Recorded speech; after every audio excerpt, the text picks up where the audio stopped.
Yes, people, welcome back to 10 in 10 with FHTV, where we bring you YouTube royalty from all over. And today, it's the never, ever, ever dull Lee Gunner. How are you, man? I'm very good, man. I'm getting out the mud. Getting out the mud. I've never known so many people be in the mud for getting things right. But hey, that's what it is these days, right? Listen, Lee, welcome to 10 in 10. 12 to 15 minutes. We ask you 10 questions. You've got 10 minutes to fit them in. So 1 minute per question. There's no rights or wrong. It's just your opinions. And yeah, got a few things in store for you. So you ready? I'm ready, man. Thanks for having me on. Appreciate it. Big up to everyone who's going to watch it. And yeah, it should be good. Perfect. Here we go. Always a pleasure. Right. Nice, simple one. Who's the best manager in the Premier League era and why? That's easy for me, Fergie. Yeah, like Fergie, like I hated him at Man United. I can't lie. Yeah, growing up through that George Graham era, yeah, and like so when I first started watching Arsenal, and then seeing Wenger come in, and like this guy was just different, man. Right, and not obviously we're talking Premier League, but if you look at what he did in Scotland as well, I mean, it's just ridiculous. Yeah. Like unbelievable manager, 13 league titles, I think it is. Yeah, he probably should have won more in Europe, but. Yeah, nobody ever surpassed that amount of titles, mate. Like Pep, if he stays for as long as Fergie, probably, but I don't think Pep will stay as long as Fergie. So yeah, for me, Fergie, just unbelievable, just the longevity and the will to win constantly. And I think that's lost in our game now. Like people that really want to win, and he'd win at all costs. Yeah, no, completely agree with you. Completely agree with you. Top manager. Next one is an Arsenal-based question. Who is the best Arsenal player in the Premier League era? I have a feeling I know, but just maybe there's a left field answer. If you want to give me two or three. Well, there's only one for me. Magic Man, Iceman, number 10, bro. Number 10. Yeah, number 10. This guy right here. Just the day we signed him, I'll never forget it. I came home from school. And I got in, and my dad said to me, Arsenal has signed Dennis Bergkamp. And I said, no, you're lying. What are you talking about? And he put teletext on. This is how old I am. Put teletext, I think it was page 302 or 301 or whatever. I remember those. Yeah. Yeah, and it said Arsenal signed Dennis, but I couldn't believe it, mate. Like, just unbelievable joy to watch him, man. One of the greatest footballers I've ever seen in my life. Blessed that he was at my football club. Blessed that Henri was as well. Listen, honourable shout to Henri as well, because I know a lot of maybe younger fans, next generation down from me, would probably pick Henri. Yeah, and I'm just gassed that I've seen them both in the same team as well. So yeah, but for me, Bergkamp, man, genius, absolute artist, mate. I'll be honest, as a rival fan, watching Arsenal line up in general was scary, but with Bergkamp and Henri as a forward line, you're just thinking you're 1-0 up already, you know, just class acts. Next one isn't Arsenal based. I want to know who will, well, it could be Arsenal. Who will win the Premier League this season and why? Oh, I'm going to rattle Arsenal fans. Shock. Just another day in the mud. You're going to say Tottenham? No. We're not going that deep. I'll let you take all the flack for saying. Nah, it's all right. No, you're all right. Manchester City. The reason I say Manchester City, I think they're the only club that are serious. I think that the rest of the clubs, Arsenal, Man United, Spurs, Liverpool, Chelsea, yes, they'll spend money. Yes, they've got decent managers, all of them, especially Klopp. I think he's top draw. Obviously, you know my thoughts on Arteta, but he's decent. But I just don't think that we do enough as football clubs to put the pressure on Man City. We're nearly good. Arsenal are nearly good. They're always 2 or 3 players short. And even though Man City have got rid of a lot of players in the summer, they've got that machine up front, mate, and they've got quality. Like if they drop Doku, Grealish comes in. If they drop Foden, Bernardo comes in. Yeah, it's just different. Yeah, and they've got the best manager in the world, mate. So I'd be shocked if they don't win it. Yeah, listen, me too, but I've been called a Man City fan because of it. So we'll see. We'll see. It's a win-win if Arsenal win. I've been on loan to Man City since Pep went there. Next question. The age-old internet debate. Everyone wants to make this a thing. Who was better in their prime? Was it Messi or Ronaldo, and why? Ain't even in their prime. Messi's the best footballer I've ever seen. He should have won Ballon d'Or every single year since he broke into Barcelona first team. And I remember watching his debut. Ronaldinho scooping it up to him offside and then scooping it up to him again, and he finished it. Yeah, like Yeah, that goal against Getafe, where the Maradona goal, like 91 goals in a calendar year, bro. This guy is just unbelievable. Unbelievable. The way he destroyed my team every year in the Champions League. Like, we were 3-2 up in a game, and then he went, yeah, sod that, I'm scoring 4 now. Yeah. It was just different. Ronaldo, like, I don't think it's even a debate. Yeah, and the reason I say that, Messi's just a pure footballer. Whereas Ronaldo, he was such a great skill merchant, like pace, a bit of power. He buried Arsenal at Highbury back in the day when he was like 18, 19. Yeah, Ronaldo was quality back then. He's obviously changed his game. Goal scoring wise, yeah, he's the best goal scorer, Ronaldo. Yeah, best goal scorer ever.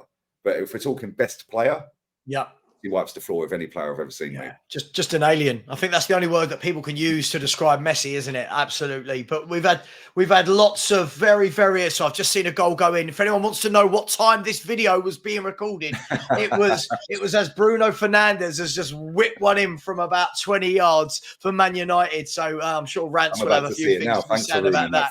Sorry, mate. Sorry. It was a great goal.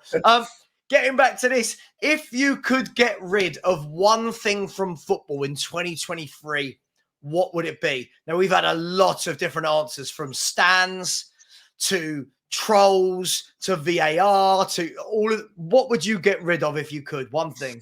There's 2 things that I'd get rid of, but one of them I do as a living. So I'd have to go back to selling double glazing. They don't really need that in Spain, Savva. Go on, do yourself out of a job. What do you mean? Well, social media. I think it's absolutely buried football. Yeah, I do. I think it's killed football. I think that, you've got fans, not just from other countries, but in England as well, that don't bother to learn the history of their football club. They jump online, they pick a club. Of course, they pick a club. Cool, everyone picks a club. But then they don't educate themselves on the history. The football clubs don't bother because it's all about now. Yeah, and then anyone who doesn't conform to the general consensus is then bombarded with abuse. You and I are the same.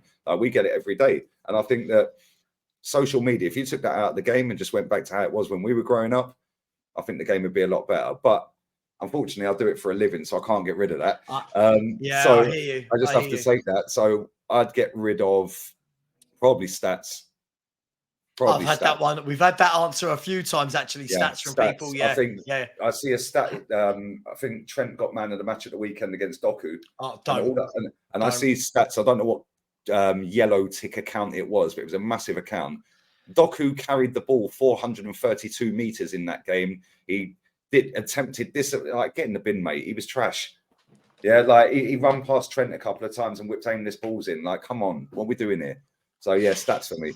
Stats, love it. Okay, you'll like this one. Who is the worst player you have seen in an Arsenal shirt? You can give me 2 or 3 if you want. No, there's only one. Yeah, and this could be very subjective as well, because people would always think of the worst player, like in terms of name. Oh my God, he was a flop. Like, he was trash. What a bad signing. Like Andre Santos. Yeah, like players like that. Like Hawk. Who else we have? Scalacci, Mustafi, players like that. But for me, I'm going for the one that came in with the biggest hype. Yeah, the biggest hype. Yeah, the biggest reputation. Had played for the biggest club on the planet. Yeah, came in with all the fans around him, like all the fanboys and all of that, the stands. Yeah, and he cost his football club 153 million quid. Mesut Ozil. Yeah, that's going to rattle people, but I'm sorry, mate. I was flattered to be deceived by that guy. And do you know what? I watch Madrid on a regular. He was brilliant in Madrid, and I expected that version at Arsenal and never see it. When he was good at Arsenal, unbelievable. Just never see it often enough. Yeah, listen, these are your answers. These are your answers. I like that. Here we go. Who is the best player to have played in the Premier League? You can interpret this in whichever way you want. Bergkamp. Can we Bergkamp? There is a lot. Yeah, I could put Aguero in that bracket. I could put Zola in that bracket. Cool. Cantona. Like them types of players. Like Aguero was quality, man. Like Aguero is one of the best strikers I've ever seen. Yeah, Matt Letizia could be in there. David Ginola. Like them types of players are the types of players I like. But David Ginola was different, man. Like, what a player he was. Like, but yeah, you could even throw Ronaldo in there, young Ronaldo, when he came in and he scored the 40-odd goals. But for me, Bergkamp definitely, mate.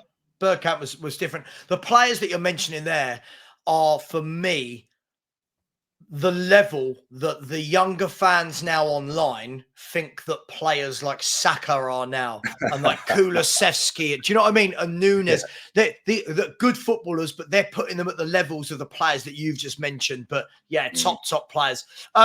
This one is an Arsenal-based question for question 8. If you could bring back one of these in their prime, who would it be? Would it be Tony Adams or Sol Campbell in their prime? I'm not going to rattle you. No, it won't rattle me. I've put him in there. I'm not one of these Spurs fans that can't say Sol Campbell's name. Get over it. It was like 25 years ago or something. That was the biggest masterstroke ever. Bring back David Dean, man. We need that guy back at the club. We could have got Harry Kane this summer if he was here. No, I'm going to go Tone. Big Tone, man. He's got a statue for a reason, mate. Yeah, I know Campbell was different gravy, man. He was so good, but Tony Adams, captain at 21, captain, Mr. Arsenal, like unbelievable. The way the way he oozed class, man. The way he was Arsenal. He got it. He was proud to play for the football club. Proper centre half, right? Mate, the only one I've seen close to him, and I had this conversation with Henry. We did a combined Premier League 11 last night. Like our picks. Yeah, we argued a lot, but the only one I've seen close to Tony Adams, the closest thing I've seen to Tony Adams, John Terry. Yeah, I knew you were going to say John Terry. But for me, proper men who are centre halves. One thing I don't understand now is whenever we talk about centre halves, and by we I mean football fans, it seems to be that the first attribute people are, can he carry the ball out? Hang on, how about can he defend? Can he defend and stop the ball going in his net? Left-footed, left-sided centre. Like, who cares? Can you defend? Yeah, can you defend? Yeah, man, it cracks me up. But listen. Good answer, Tony Adams. Tony Adams there. The last two. Now, this one, before you answer this, Lee, I've got a little bit of a tiny story for you. So, I have done this now with about 30 different YouTubers. They're not all out. They're all going to be going out. Today, I have done this with Terry Flewers from the Football Terrace and Matisse. Now, when I got to this question, they both picked me. They both picked you, but for different. Was it Salah Welbeck? It was Welbeck. No, don't ruin it. Okay, I won't tell you. Just watch them. It was brilliant. I said, well, I'm going to start with Lee tonight.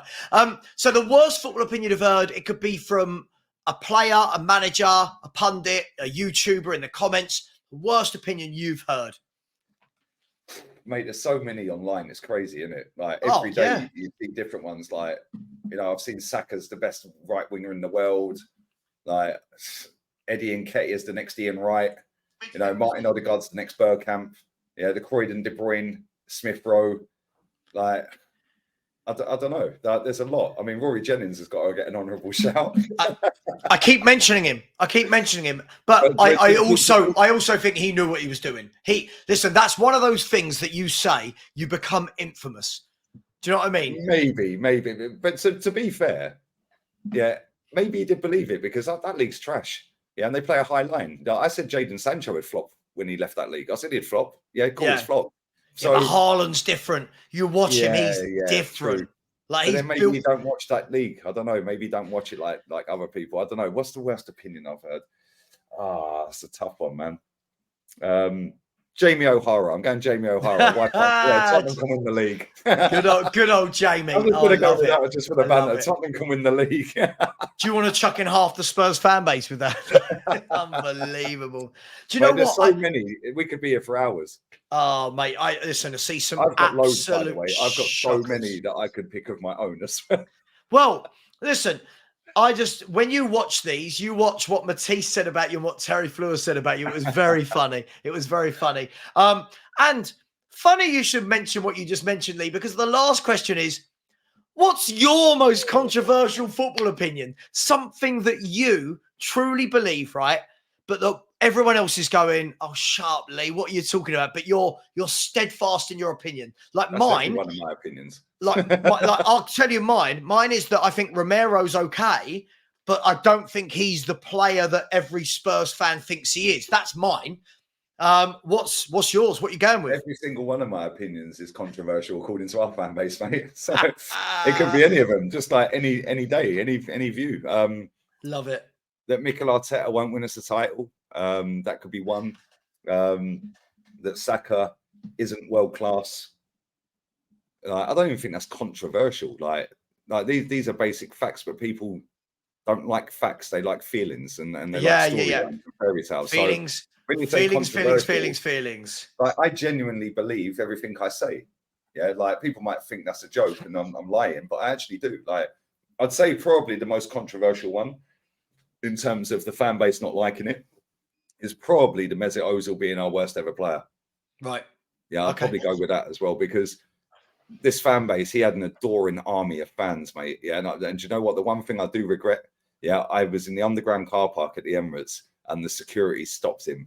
Yeah, and the Pratt in the hat, I said, look, he stopped him. Go and get your boy a picture with him. And to be fair to Mesut Ozil, he took the photo with the kid and spoke to the kid for 5 minutes. I regret not getting a selfie because I control so many people with that. I could have had that as my YouTube picture and everything. Oh, love it. Listen, mate, just quickly, as a bonus question, we are recording this as Arsenal are about to play Lens at home in the Champions League. I believe that if you win tonight, you qualify from the group. Confident Lens at home? I don't know, man. I don't know. They're an iffy team. I mean, they're not doing great this season, but they finished second last season. They beat us away at their ground. Watch your TV quickly. Yeah, I'm about to watch that. About to ping a free kick. Straight in. Yeah, straight in. The keeper was on his knees. I don't know what he was doing. Maybe he was praying. I don't know. but yeah, I do think we'll beat them. I think we'll win 2-1 maybe. It wouldn't surprise me if we drew though, but we have to win. If we win, we're out the group. Now the pressure's off a little bit. Now Wolves at the weekend, fully focused. So yeah, I think we'll win 2-1 maybe. 2-1. Listen, Lee, it's been a real pleasure. Thank you so much for being a good sport. Everyone knows. Go on. Listen, love Lee, hate Lee. I think Lee's. I get called the Lee Gunner of Spurs, which I take as a badge of honor, Lee. If you haven't subscribed to Lee already, his link is in the title. You know where to find him, at Lee Gunner. Thank you very much, mate. Listen, there'll be more 10 in 10s. There's one going out every day for the foreseeable future. So thank you very much, everyone. And in the words of Goonie, Southgate out. And in the words of Savva, come on, you Spurs. Leave you in.